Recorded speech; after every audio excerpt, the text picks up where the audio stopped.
Hello everyone and welcome back to another book review. Today I am reviewing volume 4 of the Remarried Empress. This is what the series or what the cover of this entry in the series looks like, and I have been loving this series. I picked it up on a whim and I have been really enjoying it ever since. I believe this was originally a webcomic and it has now been published in this comic version, and the art is wonderful, the story is wonderful. So let's talk about what happened in volume 4 and how I'm feeling about the series overall. So there was a big reveal in volume 3 that I think is really prevalent in volume 4, and that is of course Rashta's pregnancy. As a very brief overview, if you have not read this series, although if you have not read the series, volumes 1 through 3 are available for review on my channel.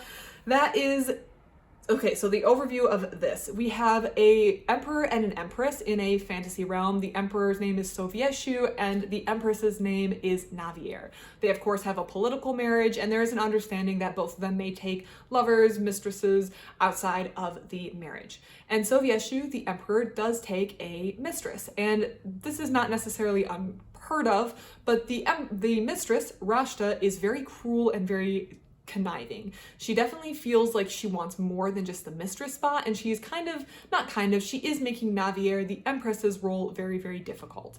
Despite the fact that Navier, knowing that her husband may take a mistress, the way that the emperor is starting to prioritize the mistress over their political union for the sake of the country is starting to become troublesome.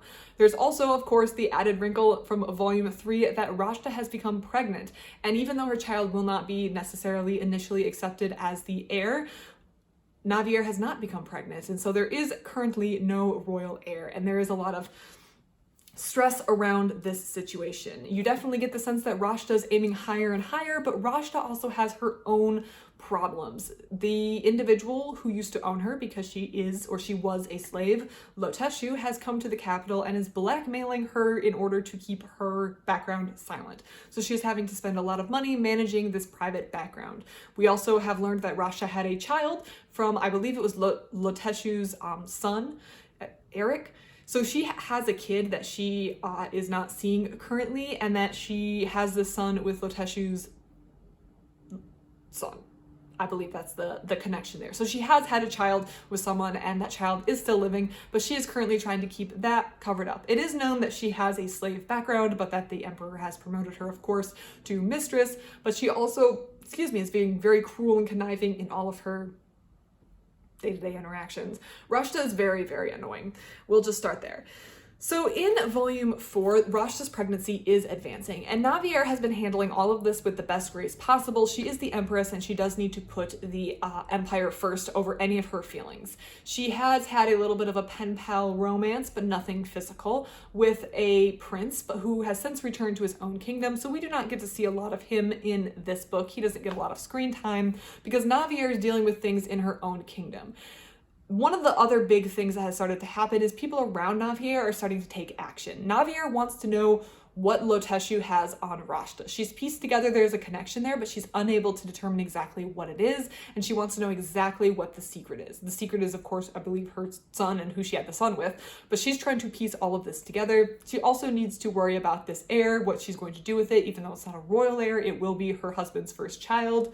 She also, though, has been trying to handle things diplomatically, like an empress should, but people around her are starting to get sick of it, and people around her are starting to take a more direct approach. One thing that happens in this book is there's an attempt to poison Rashta's child, unborn child, and this leads to an investigation. But people around Navier, people around the empress, are starting to get really tired of the emperor's disregard for his empress. Of course, he is within his right to take a mistress, but there's an expectation that that is a discrete side relationship, that the empire and his political union and the idea of what's good for the empire comes first with the empress, and the idea that she gets, of course, his first attention, even if it is just a political relationship.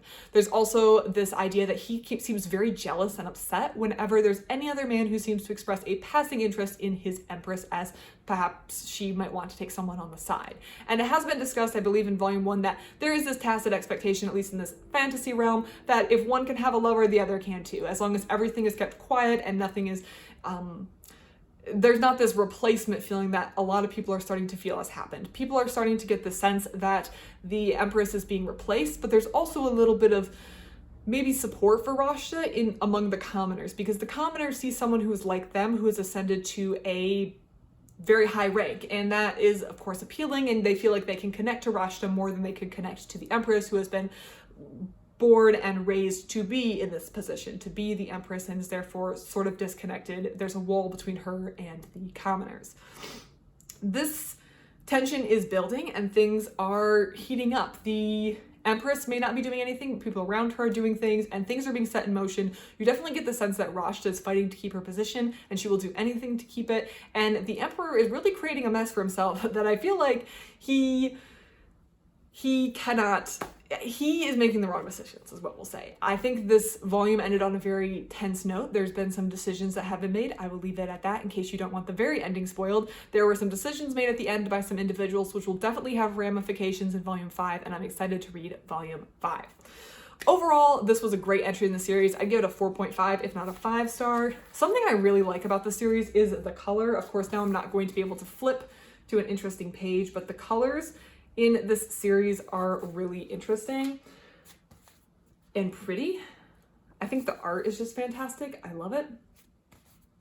I was confirmed in some of my suspicions. When I initially started reading this series in volume 1, I wasn't sure if I was supposed to feel bad for Rashta, because she definitely had a difficult past. You get the understanding that she has had a child, she has been forced to leave this child, or she has left this child for better prospects. Maybe she believed the child hadn't survived.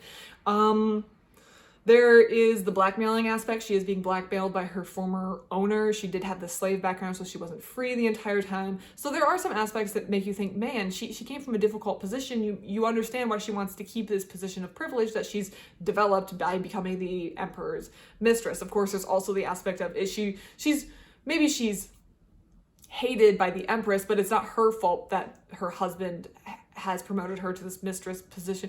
There's a whole, because of the dynamic of the Emperor-Empress relationship and it not being a love relationship necessarily, it feels like things could be sticky. But then the more I talked to my sister who reads the webcomic, I understand there's a general sentiment of dislike for Rashta, and I'm not alone in not finding her a very sympathetic character despite her difficult past. I think that just because you've had a difficult past does not mean that you have the right to hurt or be cruel to other people. Because other people were hurt or were cruel to you does not give you the right to turn around and act that way towards other people, especially not other people who had nothing to do with your previous situation.